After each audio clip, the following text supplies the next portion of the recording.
Hello, this is Cynthia Fick, and this is the October 14th stock market update. First off, can you believe it's already the middle of October? This year has just flown by. I don't know if you feel that way, but I certainly do. So what's all going in the market? Last week, we had a little surprise with a new talk of a China tariff and kind of sent the market rocketing down on Friday. And so we've got the China tariffs. We've got labor markets maybe worse than we think they are. How's that going to affect inflation? Will the Federal Reserve still lower interest rates? Gold is spiking.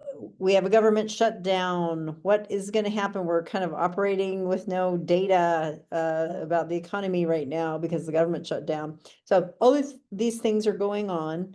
And I just want to give you a perspective of what we think might be happening. First thing is, a lot of people are saying the market is overvalued. We may be in some sort of bubble, maybe an AI, artificial intelligence bubble, and that, bubbles do pop at some point. And so just to put it in a little bit of perspective, for those of you who are around back in 1999, investing in the stock market, I don't know if you remember that, but Cisco Systems, which was kind of the NVIDIA of the time, had a price to earnings ratio of about 60 in 1999. When the bubble finally did pop in early 2000s, its PE ratio was at 200. So its price was trading to its earnings at 200 PE as opposed to 60 in 1999. So that was a bubble. And a similar stock, to put it in perspective these days, is NVIDIA. Guess what NVIDIA's PE is currently? 27. Nowhere near the price that Cisco was even before the huge blow-off bubble happened, and certainly nowhere near 200 times price to earnings. So we're just in a different kind of market, and the earnings are backing these valuations up. So that makes a little different right now. Let me show you why I think the market is pulling back on top of just the worry. So let's look at a chart here of the S&P 500. And so if we look at this, we can see one of the big reasons that the market's pulling back is we've had a 36% increase since we bottomed out in early April of this year. So we had the big tariff scare, bottomed out in early April. And since then, we've had a 36% run to the very, high here that we just had, last week. All the markets are hitting highs. So we are, use the tariff news to trade down, touching into our 50-day moving average, holding there and bouncing from it. So this is why we're kind of due for a pullback.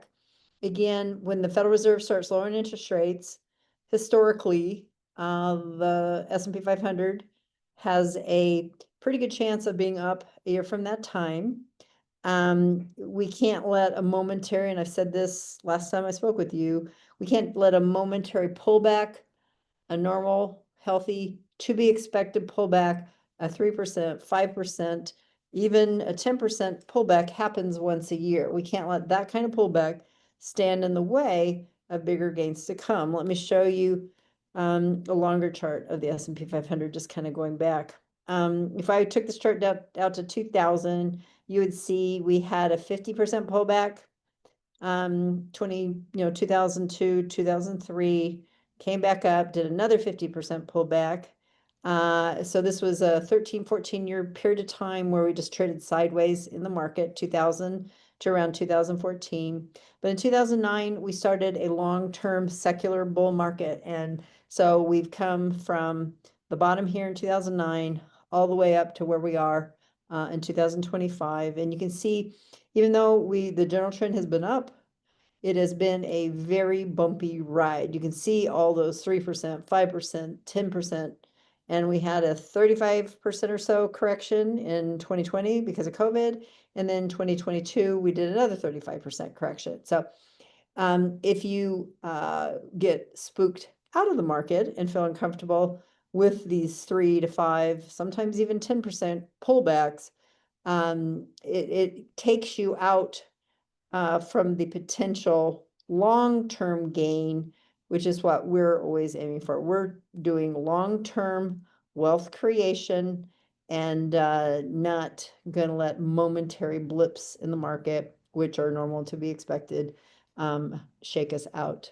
So that is our long-term perspective. Yes, definitely think there, may be more volatility. We never know what kind of tweet we might get. So just kind of, again, buckle up, and we will talk to you next Tuesday. Have a good week. Bye-bye.